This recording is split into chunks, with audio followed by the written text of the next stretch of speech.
এখানে আমাদের 5টা থানা রয়েছে। এই 5টা থানার মধ্যে ঢাকা মেডিকেল পিজির রোগীরা ভালো স্বাস্থ্য ব্যবস্থা পায় না।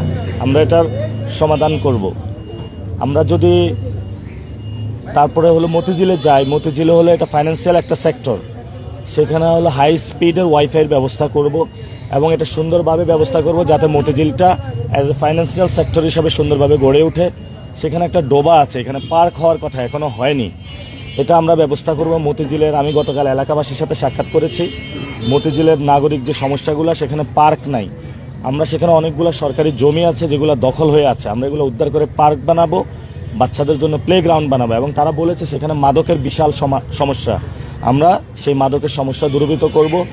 এবং সেখানে ধুলোবালি এবং যানজটের সমস্যা, অর্থাৎ রাস্তাগুলো দখল করে সেখানে হলো বিভিন্ন দোকান বসানো হয়েছে, আমরা যানজট মুক্ত করব। আমরা আজকে শাহজাহানপুরে বিভিন্ন জায়গায় গিয়েছে, এখানে হলো চাঁদাবাজির একটা সমস্যা রয়েছে এবং এখানে হলো পানির সমস্যা রয়েছে, আমরা এগুলো ইনশাল্লাহ সমাধান করব। এবং মাদকের সমস্যা রয়েছে, আমরা এগুলো সমাধান করব। সাথে সাথে এই ঢাকা 8 আসনে আপনারা জানেন যে পল্টন কেন্দ্রিক ইসলামিক ফাউন্ডেশন আলেম ওলামারা রয়েছে।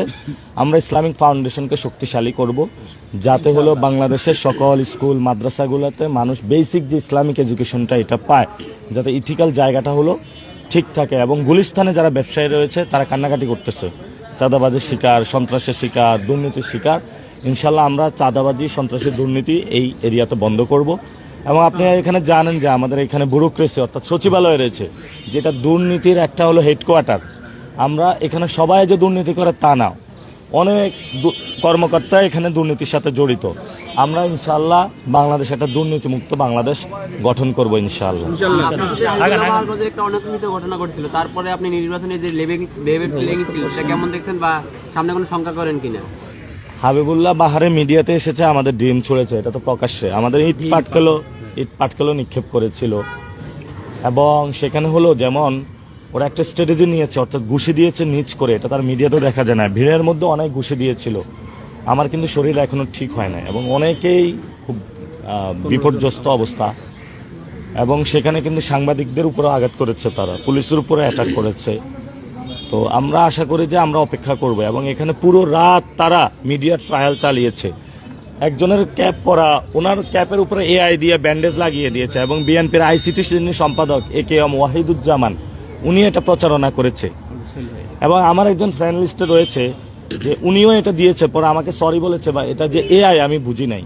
তো তারা এই ধরনের বিভিন্ন প্রোপাগান্ডা অংশ নিচ্ছে। আমরা জনগণের কাছে বিচার দিলাম, জনগণ এটার বিচার করবে। আর কোশ্চেন না ভাই, লেভেল প্লেইং ফিল্ড তো নাই। আর কোশ্চেন না ভাই, আগান।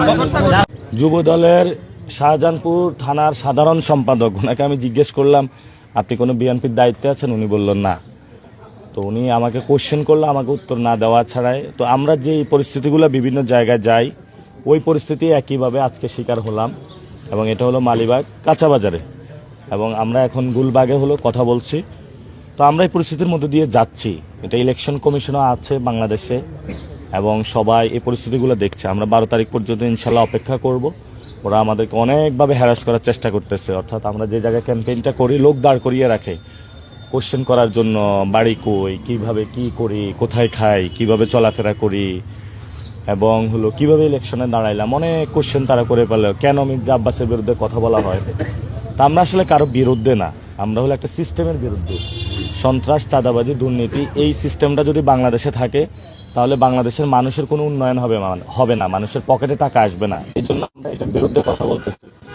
এবং আপনারা জানেন গতকালকে শেরপুরে জামায়াত ইসলামীর উপজেলা সেক্রেটারিকে সেখানে তারা হত্যা করে। আল্লাহ তাকে শহীদ হিসাবে কবুল করুক। এবং আমরা এটা তীব্র নিন্দা জানাচ্ছি। এবং আজকে আমাদের জোহরের বাইতুল মোকাররমে জোহরের পর বড় একটি বিক্ষোভ মিছিল রয়েছে। আমরা উত্তর গেটে ঢাকা শহরের সবাইকে এই বিক্ষোভ মিছিলে আমন্ত্রণ জানানোর অনুরোধ জানাচ্ছি, আমন্ত্রণ জানাচ্ছি। আমরা যে কথাগুলো বলছি এটা হলো, আমরা 3টা শব্দ বলেছিলাম। চাঁদাবাজি গত 1 বছরে চলেছে, এমন কোনো গ্রাম মহল্লা ছিল না যেখানে বাংলাদেশে চাঁদাবাজি হয় নাই, মানুষ বিরক্ত হয়ে গিয়েছে। আমরা আরেকটি শব্দ বলেছিলাম সন্ত্রাস। সাম্য হত্যাকাণ্ড হয়েছে, ওসমান হাদি হত্যাকাণ্ড হয়েছে, আজকে এখানে শেরপুরে আরেকটি হত্যাকাণ্ড হলো। এই যে সন্ত্রাসের রাজত্ব শুরু হয়েছে, আমরা এই সন্ত্রাসের রাজত্ব বাংলাদেশে চাই না। আমরা আরেকটি বিষয় বলেছি দুর্নীতি। বাংলাদেশের এমন কোনো সেক্টর নাই যেখানে দুর্নীতি নাই। এই জন্য হলো এই 3টি শব্দকে যদি বাংলাদেশ থেকে ডিকশনারি থেকে বাদ দেওয়া যায়, তাহলেই একমাত্র বাংলাদেশের মানুষের উন্নয়ন সম্ভব এবং বৈষম্যহীন একটি বাংলাদেশ সম্ভব। এবং আমরা আমাদের ইলেকশন ক্যাম্পেইনে এটা রেখেছি। এখন আমাদেরকে অনেকে বলে যে আপনারা স্থানীয় যে সমস্যাগুলো রয়েছে সেগুলো কেন কথা বলেন না। কারণ মতিঝিলে আমরা গিয়ে শুনেছি পানি নাই, গ্যাস নাই। তো এটা কেন হয়? ওই অফিসে গিয়ে যদি ঘুষের টাকা দেওয়া হয়, দুর্নীতির অফিসের ফাইলগুলো যদি নাড়াচাড়া করা হয়, তাহলে কিন্তু পানি চলে আসে এবং গ্যাসের লাইন চলে আসে। তো ফলত এই জায়গাগুলো যদি আমরা বাদ দিতে পারি, তাহলে সবকিছু আমাদের সমাজে ঠিক হয়ে যাবে। আর